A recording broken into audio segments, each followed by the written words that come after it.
The Rock and Roll Coffee Show is brought to you by Writers and Rockers Coffee Company, keeping the music and memories alive with some damn good coffee. Be sure to pick up your Rock and Roll Coffee Show coffee only at writersandrockerscoffee.com. And also brought to you by Retroactive, located at Broadway at the Beach in Myrtle Beach, South Carolina, keeping you retro with everything from 70s, 80s, and 90s. ShopRetroactive.com. Hello and welcome to the Rock and Roll Coffee Show. I am Joe Sibilia. Thank you so much for joining me. My guest, Luke Edwards. Luke is the singer for the band Animal Bag. You might remember their songs, Everybody, and also Hello Cosmo. Anyway, so Luke is the singer for Animal Bag. I discuss all things Animal Bag with Luke, as well as his Motorhead tribute band, Killed by Death, coming up next. It's the Rock and Roll Coffee Show, yeah, with Joe. Luke, now, where are you right now? North Carolina, correct? Yeah, in Shelby, North Carolina. Okay, and now is that where you were born? Did you grow up there? I did, man. I was, born here, lived here my whole life, graduated from high school here in 87. And a couple of years after I graduated high school is when I ended up hooking up with Animal Bag and moved to Los Angeles. And, it was the first time I'd ever lived away from home, was moving all the way to Los Angeles when I was, I just turned 20. Okay, so you were 20. Yeah. Okay, so when you were growing up, I mean, how did you find rock and roll? How'd you get into the music? It's weird. I kind of got in there in a weird way because my mom and dad, neither one, were musical. They didn't really play any instruments. My dad had a guitar that he had bought, back in the 60s just to see if he could play it, and never really learned anything with it. And then my mom piddled with the saxophone, but she only did it so that she could be a majorette in the marching band. You had to play an instrument. And so she had a saxophone, but I never heard her play one note on it, So I didn't come from. Now you go back, a couple of generations and stuff, and go into like extended family, like cousins and stuff like that. There was a lot of music in my family, but none in the household growing up. Mm-hmm. So what happened? I was lucky when I was in like fifth grade. They did one of those pilot programs, kind of a experimental class thing called IME. It was Instrumental Music Exploration. And what they would do is I believe it was like once a month or maybe once a week. I think it was once a week. It'd have to be. Yeah. They would send us out to this little trailer behind the school. And for a third of the year, you learned the violin. For a third of the year, you learned the guitar. And for a third of the year, you learned the cello. And so you would just get like an introduction to these instruments, and a basic knowledge of them. Well, I hated the violin. Everything was too close together, and I couldn't, Really? Like I was killing stuff with the violin. I hated it. I got to the guitar. Believe it or not, I didn't like the guitar. I couldn't grasp chords and stuff. I didn't really get it. Got to the cello, and I loved it. I loved the cello. Now, so the next year, when you went to sixth grade, was when you could sign up to be in the orchestra. So my sixth grade brain thought, well, if I like the cello, I'll probably really like the upright bass because it's one bigger, So I signed up to learn how to play bass. And so I got in the orchestra in sixth grade and started learning classical music, on the bass, upright bass. And somewhere before Christmas that year, somebody clued me in and said, "Hey man, the strings on that upright bass are the same as on an electric bass." Right. I was like, "Really?" And I was like, "Mom, I want an electric bass for Christmas." And so that Christmas, I got this little short scale area SG bass and a little Zap amplifier. And evidently, bass players were a hot commodity then. This would have been in the early 80s, man, and there just weren't that many people playing bass. Everybody wanted to be a singer or a guitarist. Yeah, guitar player. Yeah, exactly. There was no glory in playing bass. Right. But I didn't care. And so all of a sudden, as soon as I got that electric bass, I mean, I hadn't even really learned anything, but I started getting like calls from like guys in high school and stuff going, "Heard you play the bass." And so all of a sudden, I'm like, this little sixth grader jamming with these guys in, high school bands, learning how to play like AC/DC and stuff like that, and all of a Sure. sudden we're playing like high school parties. And, I'm like a little sixth grader, like a keg party or something while somebody's parents are out of town or something. And just like going, wow, so this is what it's like, and of course, from then on, it was rock and roll, man. Yeah. So you got into rock and roll with the bass guitar then? Oh yeah, yeah. Started off as a bass player and singing backup vocals. I'd sing backups and stuff like that, and play bass. And yeah, I wish I would have went to your school, because when I had music class, I got stuck with the recorder.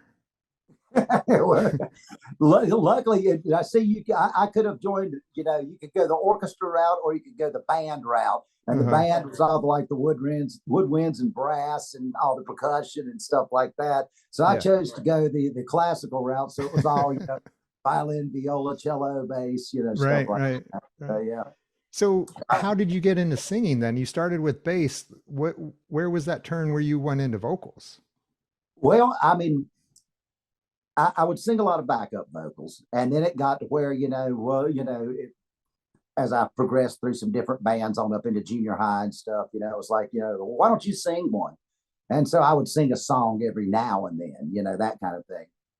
Okay. And so I played, I played bass pretty much exclusively through, most of my junior high and, high school bands and stuff like that. I was still always a bass player. And so I guess it was probably my junior or senior year in high school. There was a guy that had a music store here in town. Mm-hmm. And he had put together like a band of like young musicians, that he was, I'm sure it was really just, to promote the music store probably, but, he got a bunch of, like people that took lessons at the music store and stuff like that, put together this little rock and roll band of like young kids. And so they had a singer, but they weren't really happy with the way things were going, or the singer wasn't really into what they were doing or something. I don't really know what the deal was. So anyway, they all of a sudden they hit me up. I'm playing, bass with another band at the time, just kind of going, around doing whatever. And they hit me up and were like, hey, would you be interested in auditioning to sing, for this band? I was like, I never really thought about being a singer, it never really crossed my mind. Right. And I was like, I'll give it a go. I mean, I was never, a classically trained singer. I wasn't even in chorus, in high school or anything. So, the singing thing was kind of a new thing for me. Mm-hmm. And so I went and auditioned. And I think that from having played in rock and roll bands, at this point, I'd been playing in rock and roll bands for 5 years. So I already had a lot of, stage experience and stuff. I mean, the bands I had been in, even when I was like 15 years old and stuff, we were playing like brown bagging joints around here and stuff. Our parents would have to drop us off and we could play a gig, to a bunch of, dudes at a brown bagging bar. Were you playing cover songs? Yeah, just playing cover songs and stuff at the time, we were doing a lot of, in fact, we were like, to be a bunch of young kids, we had picked up a lot from like people's older brothers and stuff. So we were playing like, Thin Lizzy and Kiss and a lot of this kind of stuff. And like these high school guys are coming to see these little kids, play, that's like, man, I heard they're doing like, Hollywood and, Jailbreak and stuff like that. And it's like, so all these high school guys are showing up to see these little kids play cool songs and stuff, so we were just doing the cover thing and playing. We had become the darlings of Kate's skating rink. There was a skating rink that would set up a band down at one end, like on Saturday nights. And it would be, we would play to like crowds of screaming 8 to 12-year-old girls, and at the skating rink. And so the guy at the skating rink loved us, and he'd book us all the time. And then he like took us to his skating rink in Gastonia, which was like a town over, And so we thought we were big stuff, because we were doing the tour. The place to be was the skating rink. Yeah, we were playing the skating rinks and stuff, So anyway, I'd been doing that, all of a sudden this band, the band was called The Trust, that asked me to sing for them. And they, so I went and auditioned and it went good. And I don't think I really got the gig because I was the greatest singer in the world, but because I had attitude and, Sure. and I didn't act like I had already played so much at that point that I wasn't scared to be on stage and to, be a front man, Well, frontman's different than a bass player, though. Yeah.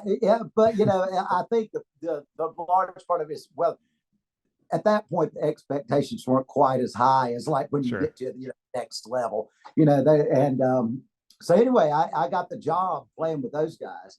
And so once again, it was just a cover band, but we all of a sudden, this guy that was backing us on the music store. So we were in this band that had a lot of PA, it had lights, and then he bought an old school bus and converted it for us. We had a bus and like stuff like that. Wow. So, we thought we were like big stuff, we're riding around, we're doing like, stuff locally and opening for some of the bigger, local, bands, older guys and stuff like that.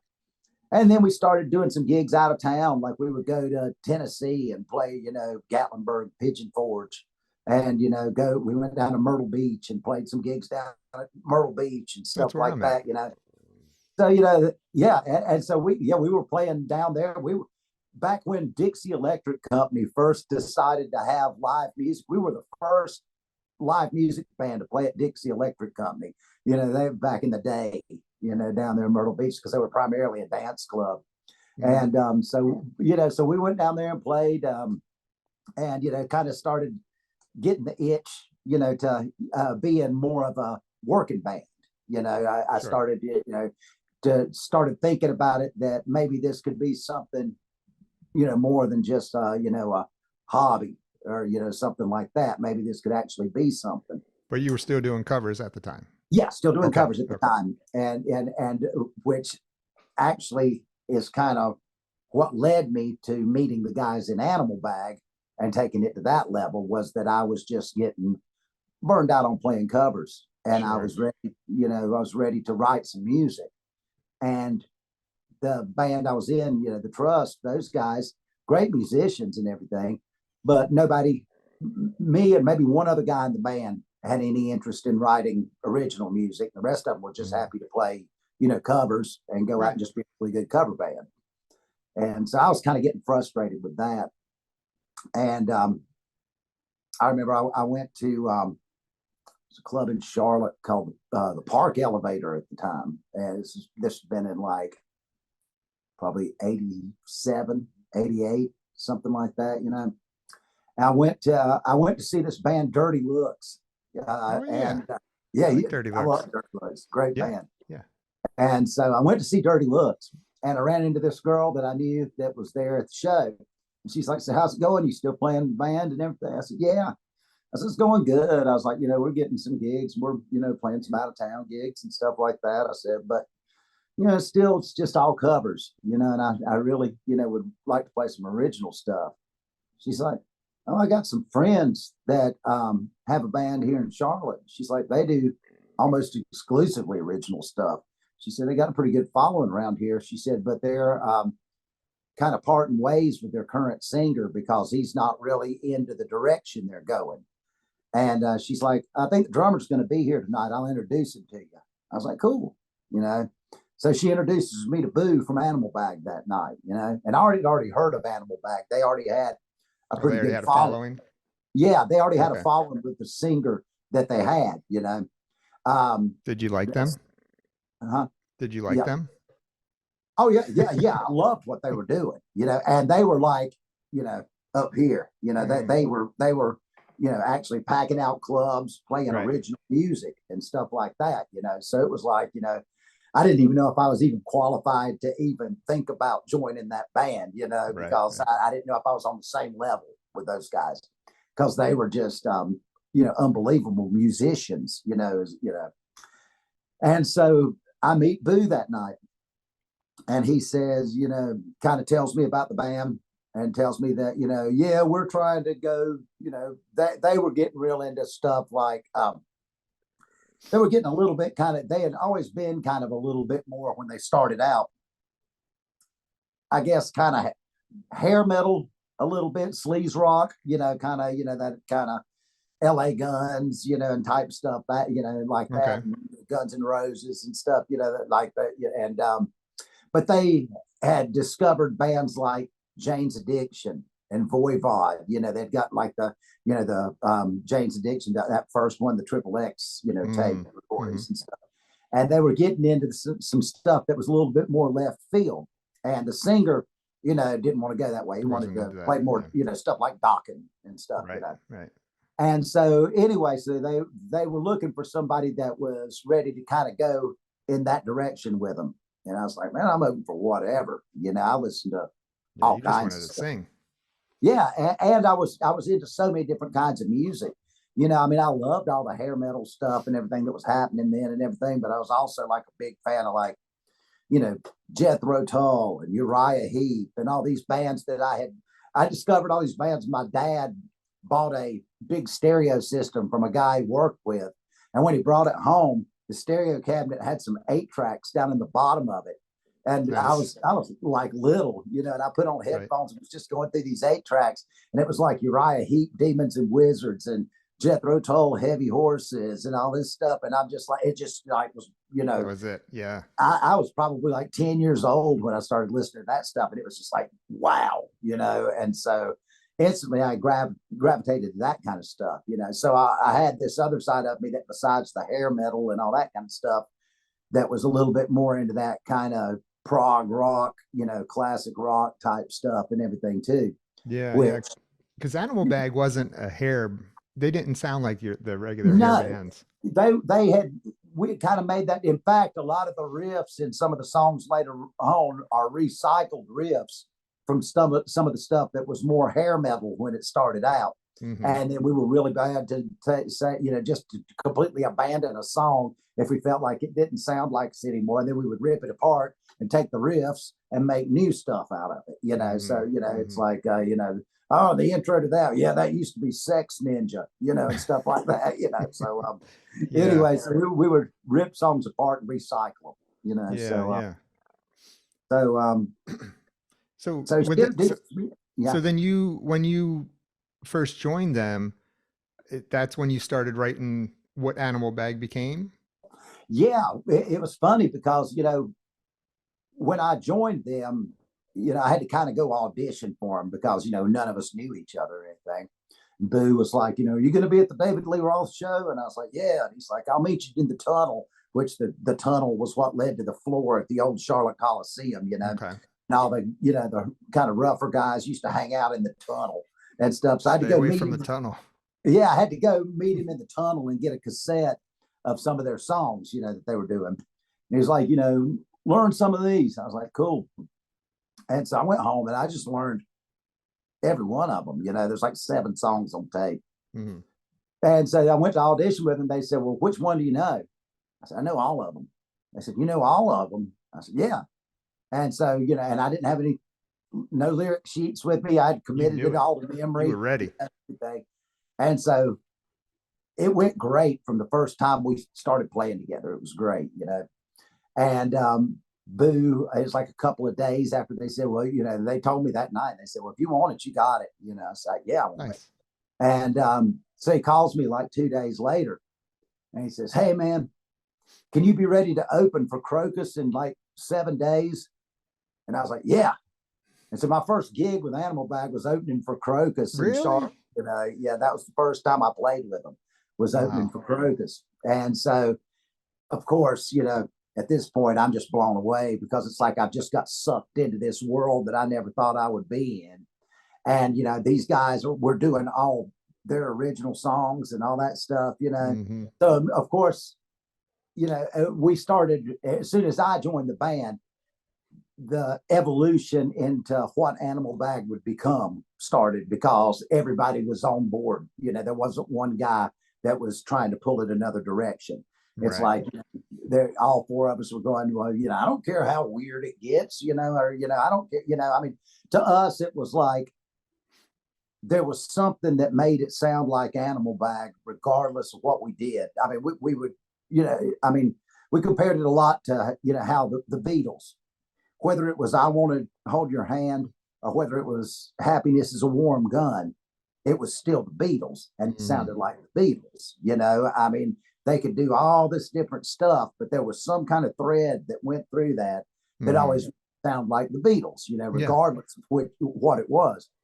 And so that's what we tried to have with Animal Bag. You know, I think it was the way we played and the way the chords and the time signatures and stuff like that that we chose to go into. And then doing a lot of 3-part harmony stuff. You know, we were real into 3-part harmony. We had 3 guys that were excellent vocalists. Yeah. Rich, the guitarist, he had a way better voice than I did. You know, and he could sing the really high stuff and all that, you know, and he was just an amazing guitarist, man. I mean, playing with Rich was kind of like, I imagine it was like how Ozzy felt when he first started jamming with Randy Rhoads. You know, it was like, man, this guy's next level, you know, and everything. Yeah.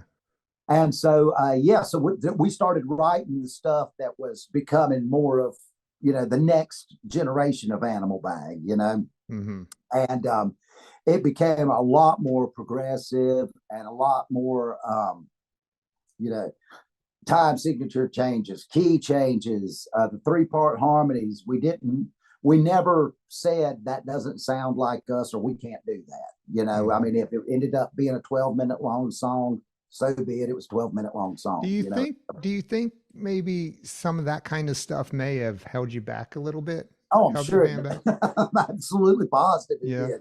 And, you know, and there, you know, I look back at it now and I think we kind of knew it at the time that, I mean, there was a lot of stuff we were doing that was not conducive to really establishing your career. You know, I mean, we were so in love with what we were doing and so unwilling to, you know, stray from that I'm sure it cost us, you know. I mean, you know, I even think about, you know, like when we signed the record deal and everything, we even made sure that, I mean, there was no way being an unproven band signing your first record deal and everything that we were going to get everything we wanted.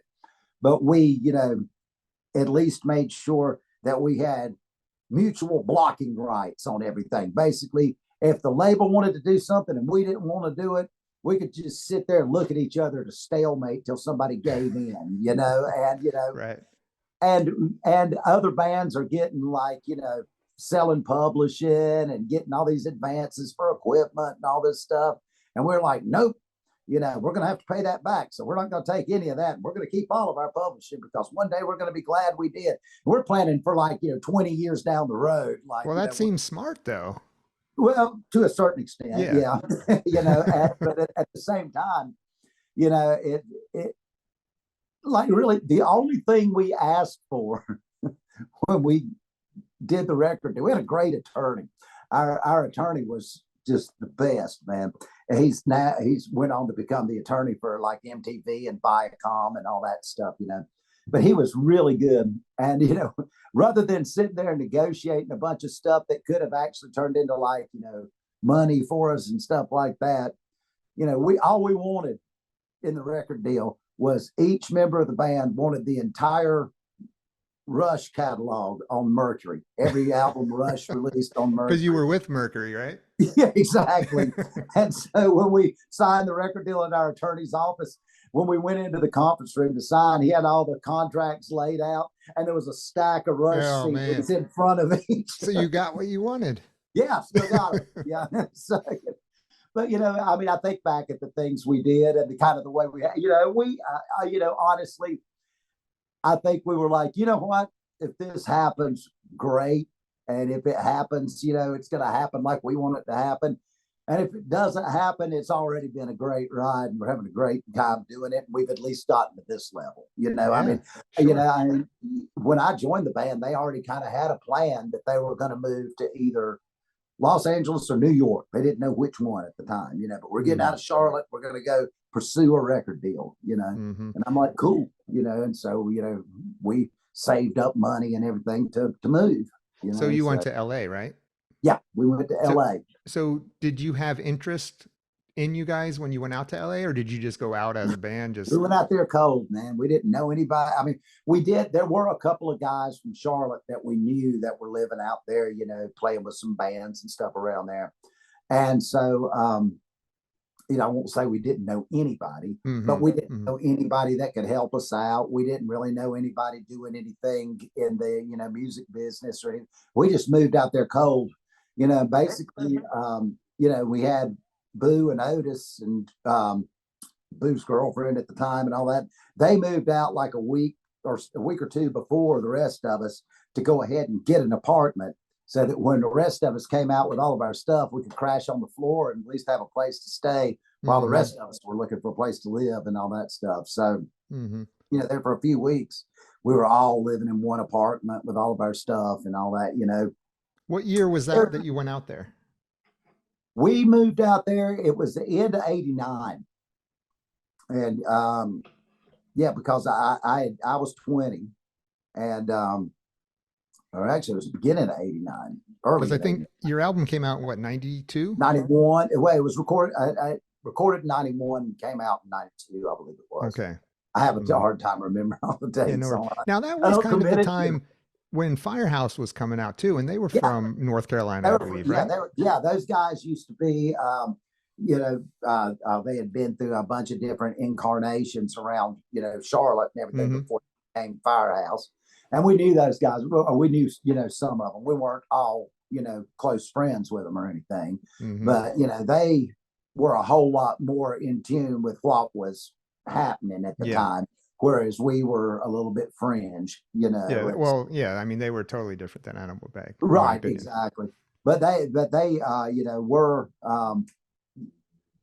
at least from around here and stuff. And we didn't see them at all in Los Angeles. We never even ran into those guys. We were hanging out with some other guys that were playing on the, kind of more underground scene that were out in Charlotte, playing the clubs like, Raji's and, Molly Malone's and, Club Lingerie and stuff, the clubs that, bands like the Chili Peppers and stuff came out of, rather than the ones that, the more hair metal scene, And, so when you got out to LA, I mean, what kind of crowd did you gather around out there? What other bands were, because like I said, you weren't really in with that scene, so to say. No, we, it's funny, when we first moved out there, I think we did one pay to play gig. It was at Gazzari's. It was like the first gig we did when we moved out there. We didn't know what to do or anything. So we did one of the pay to play things. And after that, we said, we'll never do that again. And we didn't. We never did another pay to play. We found clubs that we could do it without doing the pay to play now. And we did get to play, some of the stuff like the Whiskey and Roxy and stuff like that. But, it would be once, that was more like once you had met some promoters that kind of like Jay could get you on a bill with some other bands and stuff like that. But we, it started off, we would just play kind of wherever we could play and not have to pay to play there. And so we were playing, we got in really early, not long after we moved out there, with the bunch at Club Lingerie, which was one of the clubs. It was on, Sunset or whatever, but it was way down at the other end, away from all the other stuff, And Club Lingerie was a great club, but it was known for, a little bit more different bands. It wasn't quite as much of the hair metal scene down there. And so we got to be friends with those guys, and they were all really cool to us, and everything. And so we would play there a lot. But and I think it was there, we did some, we got to open for some really cool bands. Like I know we did some opening slots with Lockup, which ended up becoming Rage Against the Machine. It was like Tom Morello and those guys in one of their early incarnations. They ended up getting signed to Geffen and did one album called, I think it was called something Wicked This Way Comes on Geffen, And so, we did some shows with Lockup and, I mean, some of those, kind of weird bands like, the Electric Love Hogs, Pick Me Love Circus, and Fun House, and, some of those kind of bands. The early 90s was an interesting time to be in Los Angeles because it was kind of one of those in-between times. The Sunset Strip hair thing was going out and grunge hadn't happened yet. And there was Yeah. this kind of in between where nobody really knew what was going to be the next big Right. thing. And there's just all this weird stuff just flying around out there. And people are trying different stuff. But it was an interesting time to be there because there were all these really different bands. You know, there wasn't really a, you know, this is what everybody wants to be right now. You know, I mean, there was still some of that stuff, you know, the bands that were doing the Sunset Strip that were still kind of mining that, you know, ground, like, you know, Pretty Boy Floyd and stuff like that, that were still, you know, doing that thing. Right. But there was this whole kind of weird scene going on with, like, you know, bands that never really did anything, but there were some really interesting bands, you know, that were Well, I going think on. there was a at that time when you guys came out, there was a group of bands, like in your situation, like Animal Bag, that was a really good band, but just really wasn't a spot for them at that time. Exactly. It was You you know, guys, T Ride. I don't know if you oh remember yeah, that I band. saw T Ride at Foundations Forum, man. It was a T great Ride. I mean, there's quite a few. Saigon Kick, even one. They were kind of Saigon Kick, great the band, but right in the Beautiful. middle there.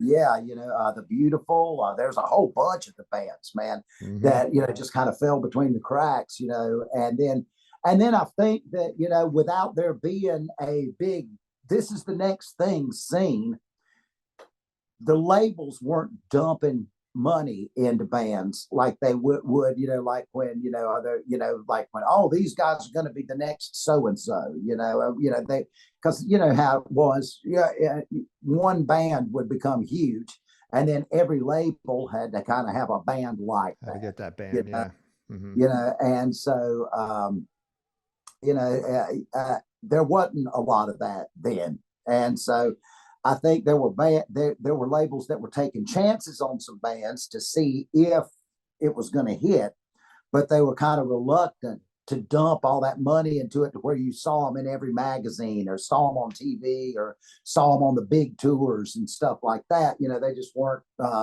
invested in them like that. Hmm. And so I think that was something that kind of hurt a lot of bands during that era, was that we were during that experimental era, and there wasn't a scene really that every one of those bands fit into. Everybody was kind of doing their own thing, you Right. know, So which I loved it. I wish when music was always like that. You know, to me, it was more like the '60s, you know, when, you right. know, there were a lot of bands experimenting and doing their own thing, and it was a really interesting scene. And but it wasn't what, you know, it wasn't what was status quo in Los Angeles at the time. Hmm. So when you guys got your deal, I mean, what was the plan? Was there a big plan for you guys? Like you're going to go out on tour for this long, or we're going to get you with this band, or how'd that go? It's Because funny to be because honest with you, I don't. How did I find out about Animal? You know, I think at the time I lived in Tampa, Florida back then, yeah, we and did good 98 now. Rock I think was playing your Yeah, guys' song, and then you guys back played played one of the livestock. Yeah, livestock. Yeah, yeah, because they used to bring. I think they brought T Ride down too. I think they brought a yeah. bunch of those kind of bands. They were always, man. We could go to Tampa, and it's like we were rock stars in Tampa, and then Hmm. we'd go to some other town, and there was, you know, more people there for the opening act than there were for us. You know, I mean, it Yeah, was just, you know, it but depended on where you were getting the radio airplay, and Tampa was supportive of us. You know, but Tampa's always been, you know, kind of, you know, been kind of behind a little bit heavier music scene and stuff hmm like that. They didn't shy away from the more metal bands and stuff yeah, like that. but that's where I heard you guys. But I don't remember hearing. Like I used to go to a lot of shows, of course, back in Mhm. the day. But I don't remember hearing you guys on like a big tour, like with We opening did up or the something. biggest, right. The biggest tour we did was we did a tour with Ugly Kid Joe and Collision, and we were the middle band. Collision would open the show each night, Animal Bag, and then Ugly Kid Joe. And really, I don't know that there ever was really a concrete plan for the band. Mm, It's really weird how our whole thing went down, man, because we, before we signed with Mercury, we had some interest from Warner Brothers. And Warner Brothers had gotten to the point that they were acting like they were really serious about us. I mean, to the point that we went down and did a acoustic showcase for a bunch of the A&R people in Ted mm, Templeman's office. And, you know, rented us a rehearsal studio, like a lockout, to rehearse, to get a show together, to play in front of all their A&R staff and all Wow. this stuff. And they rent that. We shared a practice room with the Chili Peppers. It was crazy, man. You know, they rented us this nice rehearsal studio, and then they paid for a big showcase for us at this place called the Alley. And it was this kind of showcase facility. It's where a lot of those LA bands like the Eagles and Linda Ronstadt and Little Feat, they used to all hang out there. It was like their, Okay. you know, commune type rehearsal studio. And then later on, it became, you know, a showcase facility and almost like a museum. Like there was Lowell George's overalls hanging up over here in like a lighted box, and, you know, all this memorabilia in there. Mhm. And so they paid for us to do a showcase there, and we played for the entire A&R staff for Warner Brothers. Well, the whole time all this is going on, they had us exclusive. We couldn't talk to any other labels and all this stuff because they were dumping some money into us. And so, I mean, this went on for a couple of months, and we're thinking, man, we're about to sign with Warner Brothers. You know, we thought it was going to happen. And so we went and did this showcase for them at the Alley. And after that, they just went, oh, yeah, we passed. The show was that good? No explanation. No, nothing. Yeah, we thought we killed it, you know. Yeah. And everybody enjoyed it, you know, or seemed to enjoy it, you know, and there no explanation or anything, just like we passed. And so we were, you know, we were really upset, man. You know, I mean, we were sure. angry, you know. Yeah. And so we had a show right after this happened at Club Lingerie. And we were so like just, I had the wind just completely knocked out of our sails. And we were just like, you know what, screw this, man. Screw this whole scene. Screw Los Angeles, you know, just, and we went and did that show at Club Lingerie that night. And it was angry and aggressive and dark and just, yeah, you know. Well, unbeknownst to us, this guy, Bobby Carlton, is an A&R guy for Mercury. He's the A&R guy that had just signed Ugly Kid Joe not long ago. Mm-hmm. We didn't even know he was into us. We knew his brother was like one of the doormen at Club Lingerie. We knew his brother better than him, you know. Yeah. He had brought Bob Scoro, who was the president of, you know, Mercury Records, to the show that night to see us. We didn't know this. Right. And so we got up there and just like, you know, didn't care. And we're just, you know. That's what you needed. That's what we needed. Exactly. Yeah. And so Bobby said that he was standing there with Bob Scoro in the crowd, and that Scoro's just standing there watching us. And then about halfway through the show, he went, get them if you want them. And just told Bobby, you know. And so after that, our attorney got this call from Mercury that they were interested, you know, in talking to us about signing. And so Bobby had some clout, the A&R guy, Bobby Carlton. And, you know, Bobby went on later on to be, he was Tommy Lee's personal manager and all this other stuff after he kind of got out of A&R and everything. Mm-hmm. But Bobby was our A&R guy. Bobby was the guy that, you know, pulled us into Mercury. And Bobby had some clout because he had just signed Ugly Kid Joe, and Ugly Kid Joe had done well.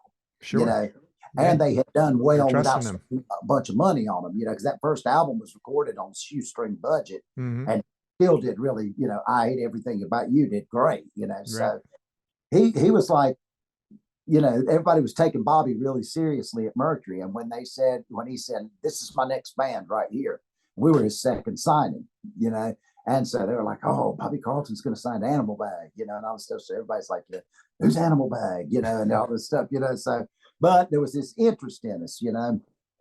And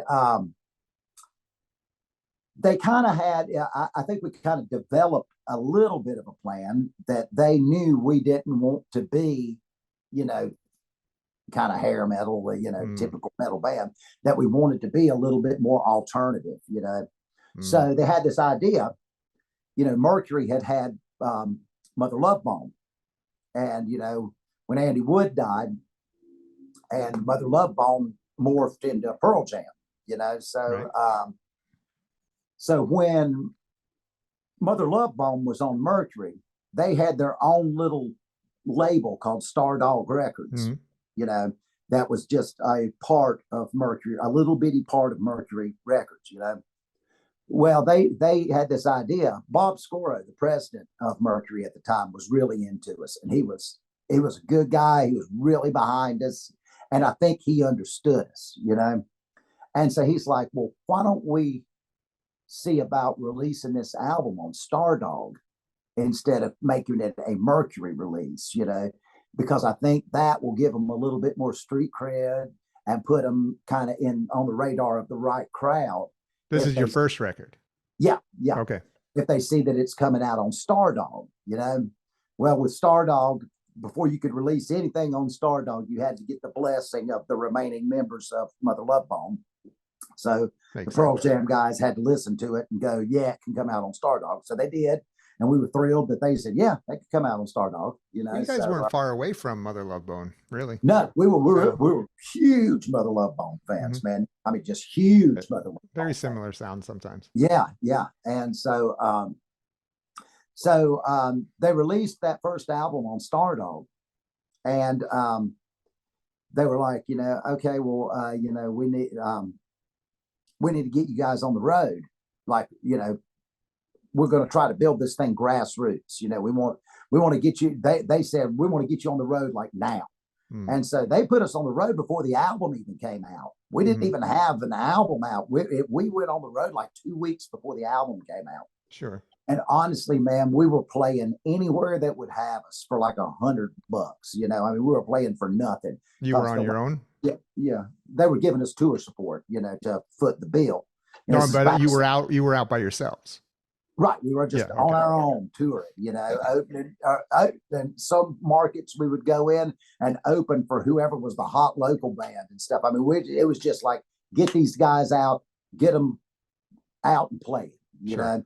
And so we were just out, like I said, man, we were road dogging it hard. And, you know, we were like, oh, no, we're not going to rent a bus because we'll have to pay that back.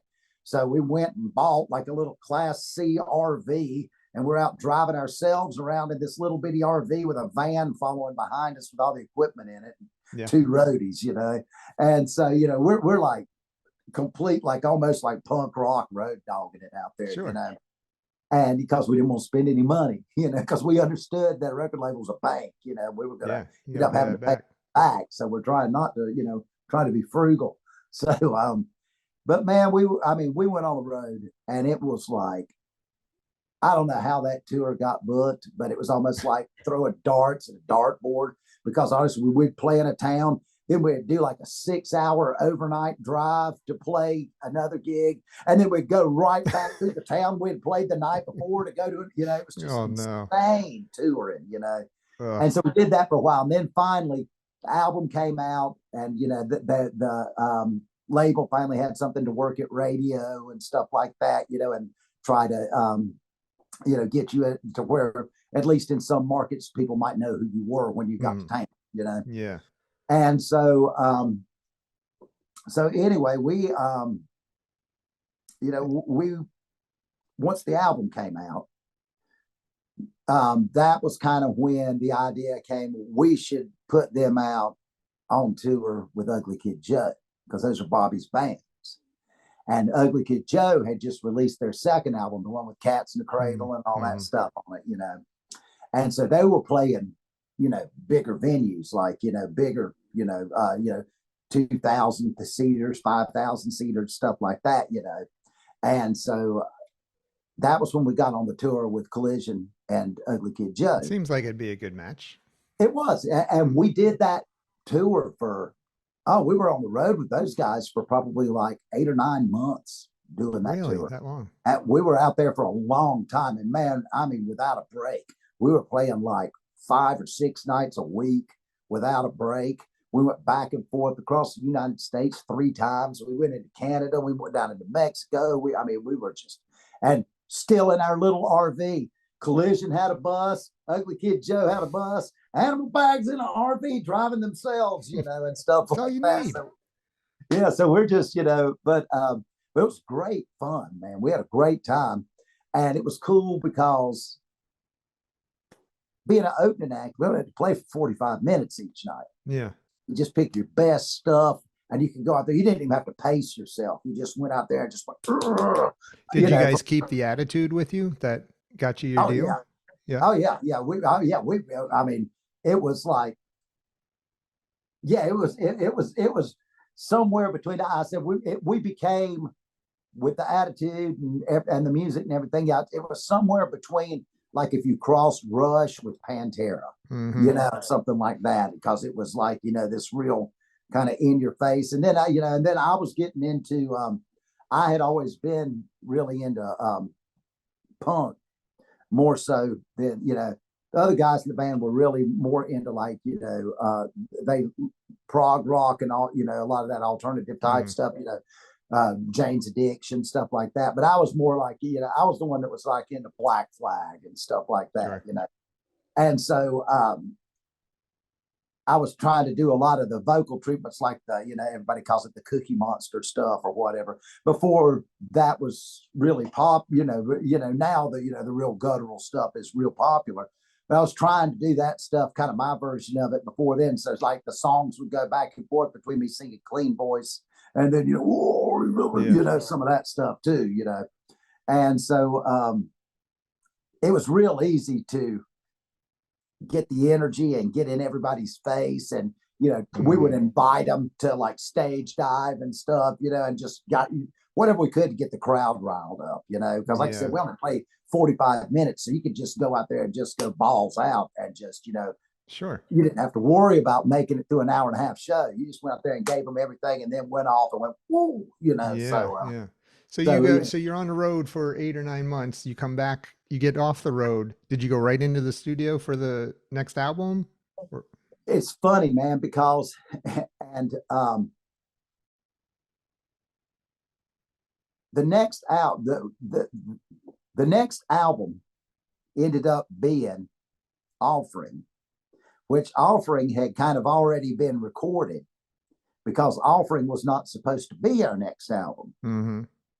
What Offering is Bob Scora, the president of Mercury that I was talking about, that I thought he, was understood what we were doing and everything. We had played a pool party for a bunch of, Mercury people and everything. And we did an acoustic set, and we just played acoustic stuff. And, Boo played hand percussion and stuff like that. And Bob was at that show, and he was just blown away, by the acoustic side of the band. And he was like, man, with the harmonies and everything, he's like, we got to do something with this. He's like, this needs to be recorded. And he said, okay. He said, I got this idea. He said, what I want to do. He said, I want to give the band like $5,000. And I want to tell them to go find whoever they want to record it. I want them to do their own artwork, everything. I want the whole budget for this whole project to be $5,000. And take like a week and go see what you can come up with and do some acoustic stuff. He said, what I want to do, I want to take it, shrink wrap it with the first album as like an incentive, and do it, give it away as like, an incentive to get people to buy that first album, to try to kick sales in on it and everything. So it was going to be a marketing tool, is what it was going to be. They were going to give it away. So we went and found this guy, and he had like some 8-track reel-to-reel equipment and stuff. And we recorded in his apartment in Hollywood.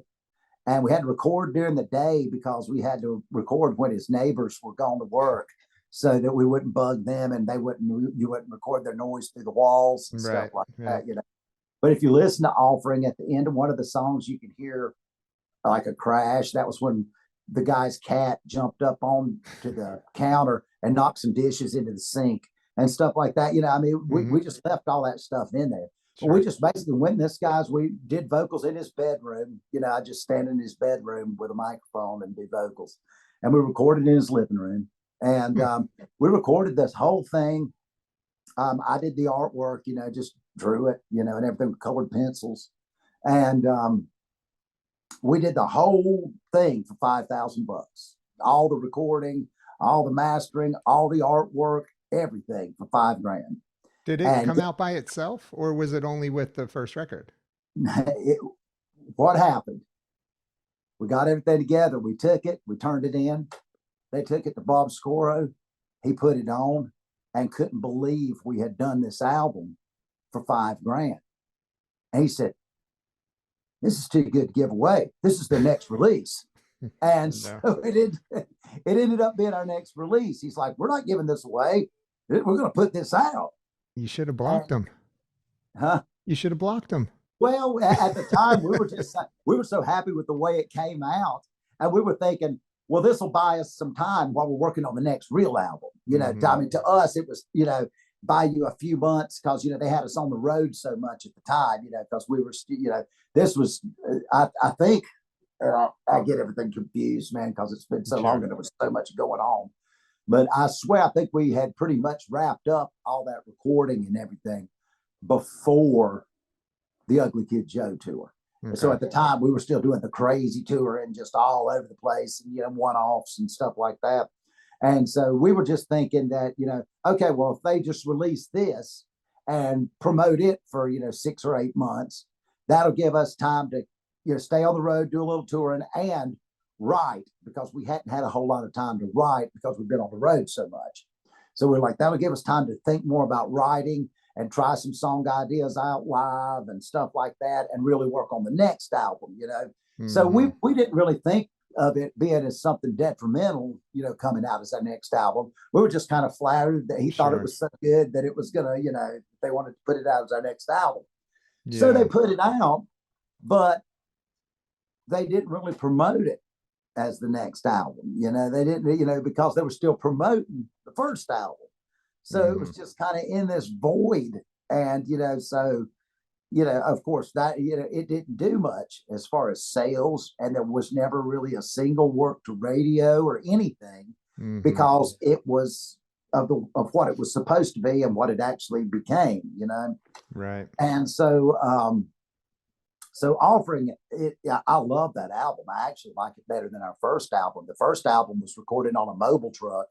And we recorded the whole that first album was done in, I think we did the whole album in like 7 or 9 days or something, everything, and it was recorded on the mobile truck that recorded Exit Stage Left for Rush and Dylan and the Dead and all this stuff, La Mobile, Guy Charbonneau did that. But I really always felt like it was rushed, that first one. I felt like we could have, if we'd spent a little bit more time on it, and everything, but we didn't have much of a budget, I mean, so, I thought it came out pretty good. It was yeah, good we just tried to do, and I think that, a lot of it was our first time really in the studio like that. And we didn't know a whole lot, we didn't know what to ask for, and we didn't know what to, push the issue on and stuff like that. We were trying to be an easy band to get along with and stuff like that. So, I mean, it was just kind of, that first album, it's great songs. And I like the production better now that I had gotten away from it for a little while. And then I go back and listen to it and you go, that's not as bad as I thought it was, but still, I think it could have had more oomph, but I think a lot of it was just a difference in what we liked, like, Guy that produced it, he thought, he loved like Journey production, real clean and sparkly and stuff like that, and he thought that Van Halen got so much better, when Sammy Hagar joined and everything, because it was cleaner and more produced and, not as raw as, he liked the later Aerosmith stuff, not the early stuff. Whereas we're like, Aerosmith rocks, and stuff like that. The production we liked, and so I think a lot of it was just a difference in what we liked as production. Well, then on the, let's call it your third album, that Image Damage, right? Yeah. Okay. That never got released, right? No, it did not. That was, I mean, I heard it. Actually, it's on YouTube. I found it on YouTube. It is. It's on YouTube, and I think it's by far the best thing we ever did. There's some heavy stuff on there. Oh, man, and I still think it holds up today. That was supposed to come out in 95. And I listen to those songs now, and I was like, man, a lot of this stuff could come out now and still not sound out of place. Do you still own those songs? Do you own the? We own all the songs. We don't. I don't guess. I don't know what the legality of all that stuff is as far as where, the act, as to who owns the actual recording at this point because it's been so long. Mm-hmm. But that album, when we went to record it, they sent us to Seattle, and they actually got us an apartment in Kirkland, and we lived in Seattle for 4 months recording that thing.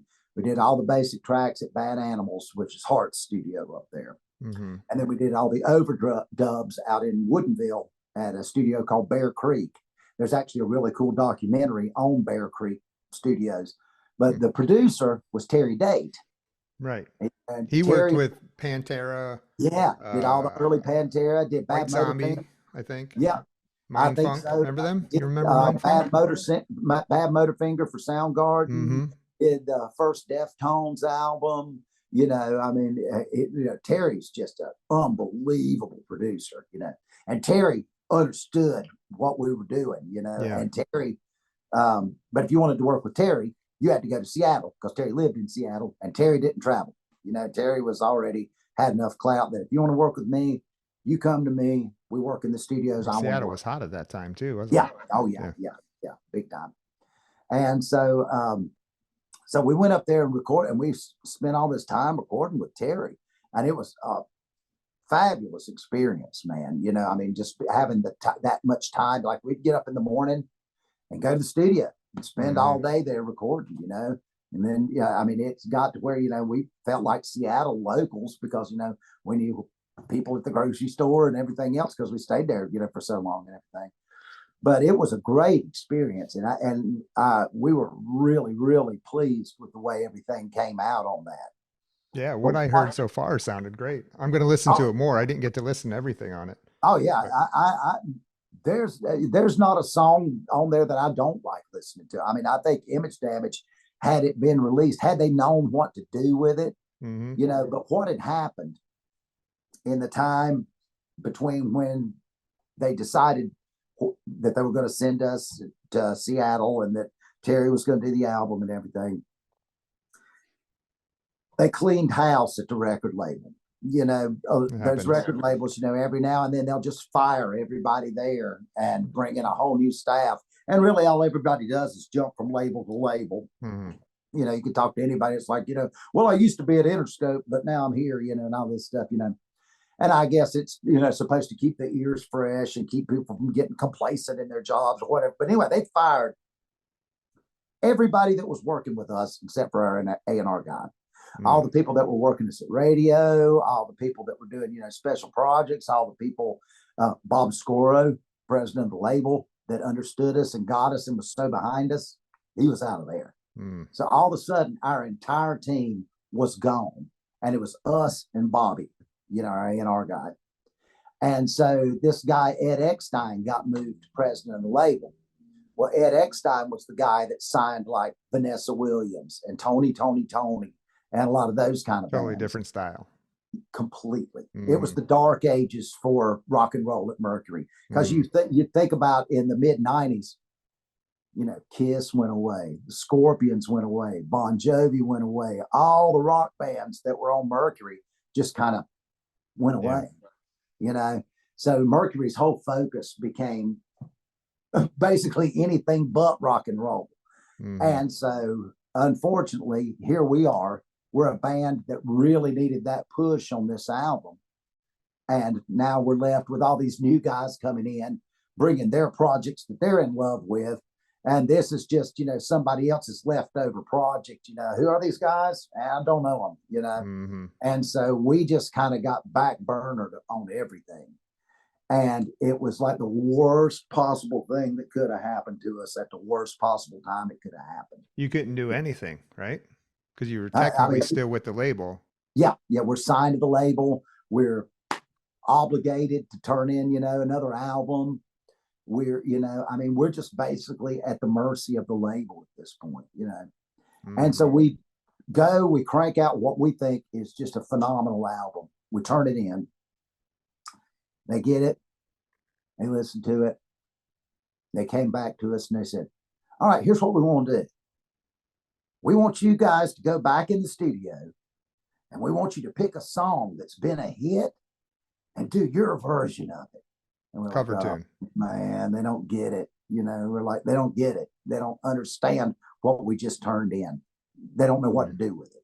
And so we knew then that it was bad. We like, this is bad, because we just turned in this album that we think should be all the ammunition you need to get us to the next level. And you're going, go back into the studio and record a song that's already been a hit, and we're like, man, this is bad, Right. So they put us back in the studio. We went and cranked out. I mean, we did a really cool version of The Doors' Waiting for the Sun, but it never got released or anything. I think it might be on YouTube somewhere right now. Oh, I'll have to look that up. Yeah. But anyway, So did So you what ask to be out to get out of your deal, or did they finally say, well, here's what see you happened later? with that. We're sitting here waiting for the news on, when it's going to be released, release date, what's coming up. They pressed some advanced copies of it. There are actually some advances out there and stuff that a few of them went to radio and stuff like that. But we were like, okay, well, what's the release date? I don't really have one yet, okay. And so we're just sitting around. And so anyway, what happens contractually when you deliver the masters, the finished recording to the label, they have so long contractually to release that, or they get themselves into breach of contract for sitting on it too long, basically. That's what happened. They sat there and they sat on it and they sat on it and they sat on it, and don't have a release date yet. Don't have a release date yet, and nothing's happening. We're just sitting here, going, are we going back on the road? What are we doing? Are we going to get another tour? When's this going to get released? And so they asked our attorney for an extension, to get everything together, get a plan together and everything, release date, everything. We granted them an extension. Sit here, sit around, nothing happens. Why'd you grant them an extension? We didn't know what to do at that point. I mean, we're thinking, if they could actually do what they said they wanted the extension for, was to get a marketing plan together and all that kind of stuff, and get shop for some tours and stuff like that, that maybe, since they're the ones that own the masters basically at this point, because they paid for them. And then Terry Date is still due points on this thing and all this stuff, And so they burn through the extension. Nothing ever happens. And they come back, to us. And our attorney finally just says, look, guys, this ain't going to happen. He's like, they don't know what to do with it. He said, I don't feel like they're into it. I don't think this is the right place for us to be anymore. He's like, I think it would be best if we asked to be released from our deal, and see if we can shop this to somebody else. And so we agreed, I mean, it's kind of hard, because you have a record deal and now you're not going to have a record deal, know. And so, and you've got a killer album sitting there that the record label you want to leave owns, And so anyway, we got released from the record deal. And instantly there were labels that were interested in the album, but they were smaller labels. It was like Metal Blade and Roadrunner and, labels like that. So they're like talking to Mercury and going, what do you want for the masters and everything? And they were just asking an astronomical amount for these masters, and then you go, and then you're going to owe points to Terry Date on top of that. And then, and all these little labels are going, oh, man, there's just no way. We can't afford that. We can't do it. We love you guys. Too bad. Love the album, but we just, it's just out of our price range, because they had spent, over $250,000, recording this album, at which back then was a lot of money, so, now, I mean, now it's that much at all because we're in the bedroom, so, but, So anyway, at this point then, so were you guys like ready to call it quits, or?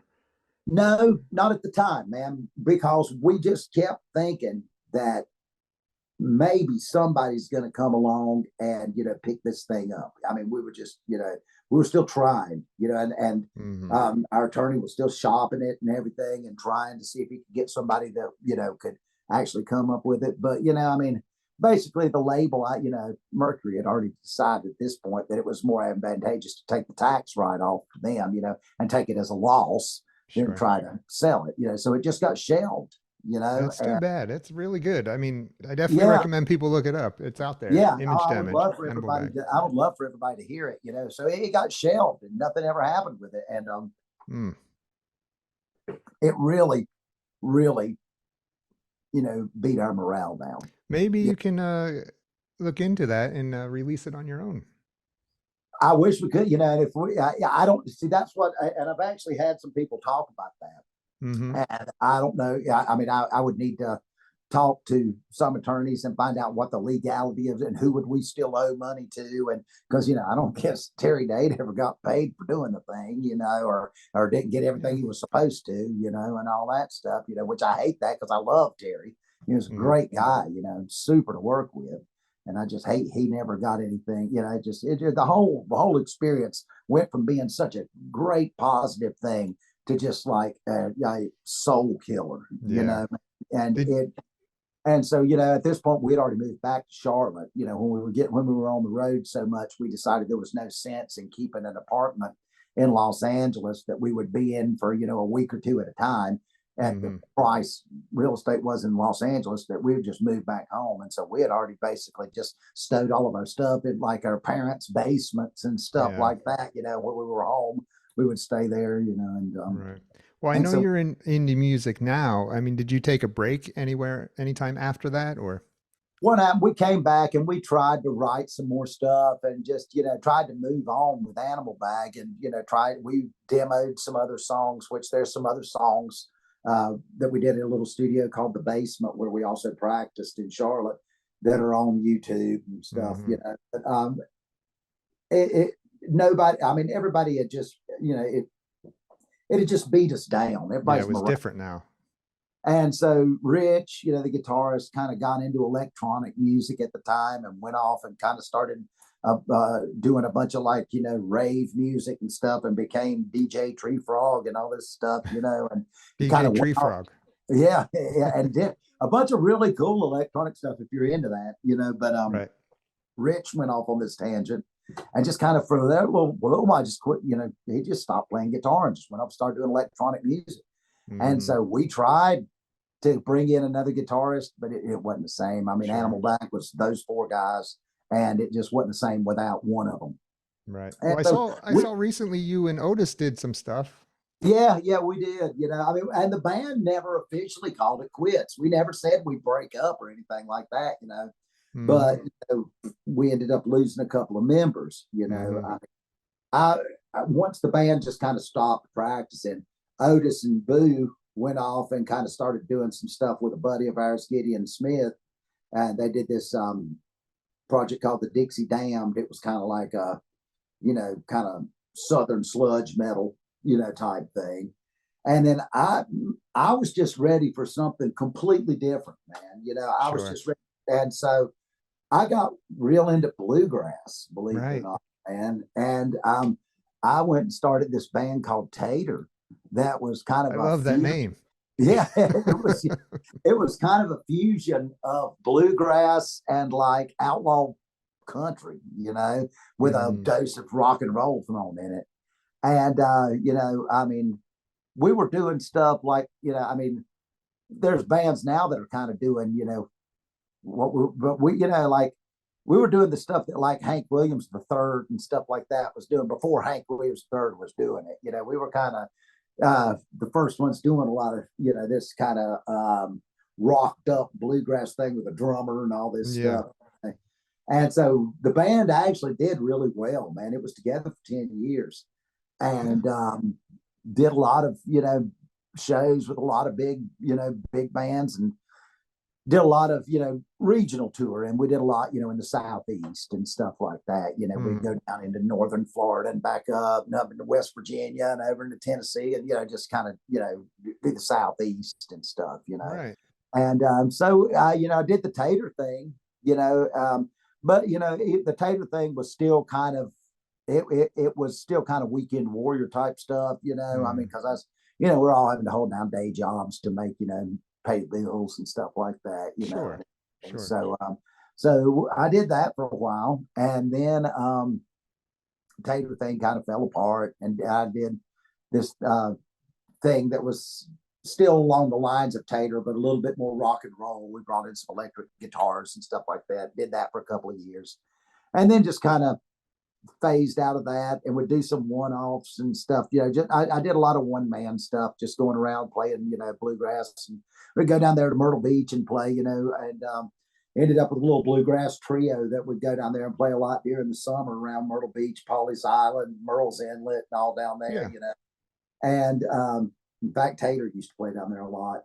But we ended up with a good booking agent down there that did a lot of booking for us for like 15 years down there.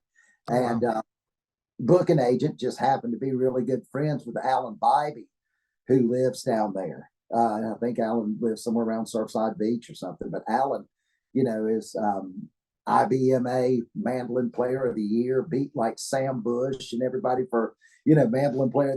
Alan's like big time, I mean, like best mandolin player in the world type He's stuff. the man. And we'd go down there and play and get Alan to come play with us, And so we got like this world-class mandolin player playing with us and stuff, and it was a lot of fun, man. I really did, because Sounds I think like there's a lot of shared it's funny how many people you meet when you start playing bluegrass that are old rock and rollers, that played metal and stuff, like, Jake Workman, the guy that plays guitar with Ricky Skaggs now, hot shot metal guitarist, man, guy can tear up heavy metal guitar. Billy Strings, that's huge now, Billy Strings, he's all into, everything from Black Sabbath to you name it, Billy's into it, and can play all the metal stuff, and but there's a lot of old metal guys that went towards bluegrass because it's that same yeah. kind of energy, and stuff. So had a good time doing that. And now you're doing a Motorhead tribute band, right? Yeah, man, I'm doing this Kill by Death. That's my Motorhead tribute. We're just doing that strictly for fun, man, because I've always been a big Motorhead fan, and couple other guys, drummers, the biggest Motorhead fan in the world. And then, and then the guitars. I just basically, I had thought about it for a while. And I said, yeah, it'd be fun to do a Motorhead tribute band. Nobody's doing it. And I felt, and then I kind of went, well, maybe there's a reason nobody's doing it. It's not like you're going to get, a town, block party or something, play a Motorhead or something. The gig potential is kind of limited. Well, I'll tell you, tribute bands around Myrtle Beach they're popular. They're here every weekend at the House of Blues. Motorhead's kind of in its own thing. If you're a Bon Jovi tribute band or a Dokken or something like that, but Motorhead is still kind of a hard sell, because people basically know Ace of Spades and Iron Fist, and that's it. Well, you get on a gig with one of these other tribute bands. That's what we're going to try to do. But we just basically, it was an excuse to get out and just play a whole show, just pretending you're Motorhead, and then to buy a whole bunch of really cool gear. I mean, it's like, well, gonna need a Marshall stack, and stuff like that. So so you do the dress part and everything. You man, do it all up. Look, here's my. I see the bass back there. Yeah, this is my Lemmy bass I just built, man. Like Lemmy's out to lunch bass. So nice. We try to do it. We are trying to do everything as close as you could get to a Motorhead show. Do you talk like him when you're talking to the crowd? Kinda, yeah, yeah. You do a little bit of the the Motorhead. That's good. And, that's good. And so, but I mean, the thing is, my voice is not 25 anymore. Right. I have to face it. And that's like when Otis and I just did the show and everything. We both had a real come to Jesus moment with, whew. It's not as easy as it used to be. We're not as young as we used to be. Yeah, because I mean, me and Otis, Otis has been doing, other musical stuff too. And but we had, neither he nor I had really played a lot of the Animal Bag stuff, since Animal Bag, kind of quit doing shows. Mm-hmm. I mean, I there were a couple Animal Bag. I would do Hello Cosmo and stuff like that with some of the other bands I had, but just like one or two songs. Mm-hmm. So when the opportunity came up, it was a friend of mine that wanted to do something special for his birthday. He's like a big music fan. He was a big Animal Bag fan, and he asked Otis and I if we would do it.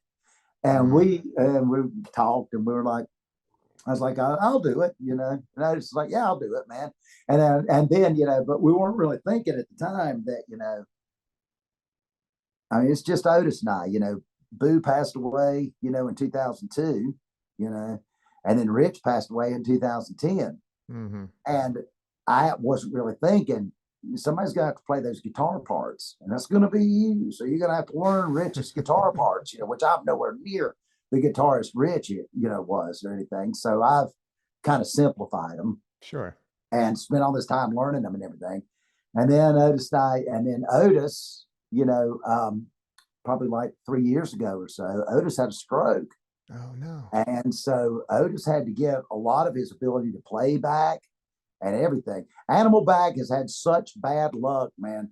There's actually a book a guy did on bands that had horrible experiences in the music industry. And there's a whole section about Animal Bag in there, just because so much bad stuff happened to us, that was just like, all the way from two of the guys dying, one guy, Boo died in his sleep of natural causes at 35. And Rich died in 2010 at 46 of a perforated stomach ulcer. I mean, just crazy stuff, it's like, we've had some crazy luck. And then, Otis's stroke and everything, but Otis, had gotten back. But once we started working on these songs, Otis, hit me up, and he's like, man, I hadn't really tried to play these songs until now. He said, and I hadn't tried to play them since the stroke. He said, and a lot of them have left me. He's like, I just don't remember them. He's like, I'm having to learn these songs like learning a cover. He's like, normally I can get my mind back in, the frame of where it needs to be, and it'll just kind of come back. He said, but it's not happening with all of them. And so both Otis and then my voice, several years ago, I did all this street performing in Gatlinburg with the Bluegrass Bunch. And it started off, you're going to have a little PA to drag around with you and stuff like that, so you won't have to sing so hard. And it didn't happen. And so what we were doing was street performing up and down the strip in Gatlinburg for all the tourists all summer. Well, you'd stop at these different places and play, and people would just gather around. You'd end up with all these tourists and stuff around you. And so, of course, I'm trying to sing real hard. Yeah. And I ended up just really screwing my voice up, trying to, do too much all summer. And so it's taken me a while, man. I had to do some serious vocal rest and all that stuff.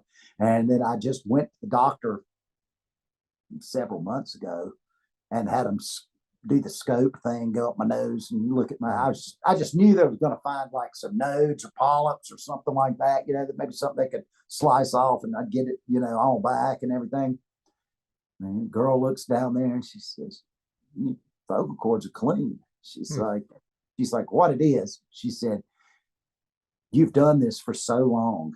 Because I've been, singing in one way or another in a rock band since I was 14 years old, and I'm 53 now. Right. So she's like, you've been doing this for so long. And she said, and you've been pushing your voice for so long, singing rock and roll and heavy rock and roll. She said, what happens? She said, you get micro tears in your vocal cords. And she said, and when they heal up, it's scar tissue. And she said, so it reduces the pliability of your vocal cords. And she said, so basically what you got is what you got. And she said, she said, she said it happens to a lot of vocalists. She said that, it was explained to me. That's why, a lot of times you'll hear these vocalists that later on in their career, they sound nothing like they did. Like they sound like they're singing different or something, because, they're having to learn to work around what they got left. Because basically, just through the years of doing this, it does deteriorate. There's some people that are freaks of nature, like Bruce Dickinson and King Diamond and stuff like that, are in their 60s and can still, and all that stuff. But I'm not one of them. If somebody said sing falsetto and put a gun to my head, they'd have to shoot me, man, because I couldn't sing falsetto if I had to. And so, we were, Otis and I both were having to kind of work on the vocals and everything else. And it was a lot harder than we thought it would be. So do you think you guys would do any more little gigs like that? I mean, neither one of us have said we wouldn't, because we've kind of got it worked up now, so half the battle's done, Sure. But there's only so much really that we can do as a two-piece, so much of that Animal Bag stuff was so complex and time signature change, this, that, and it just doesn't translate to an acoustic guitar and a bass, and so we're having to be real about what songs we can do that are even going to sound right and stuff. Right. So, you're kind of limited in that aspect, but you can have fun with it. Yeah, exactly. And that's one reason I decided to do the Motorhead thing, because, I can always sing like Lemmy, man. It's like, even if the voice, never comes back, it's not a problem, Yeah. That's awesome, Luke. Yeah. So. Well, good, man. Well, listen, I appreciate you taking the time to chat. Hey, thanks, man. I've enjoyed it thoroughly. So do you ever come back to Myrtle Beach to play anymore?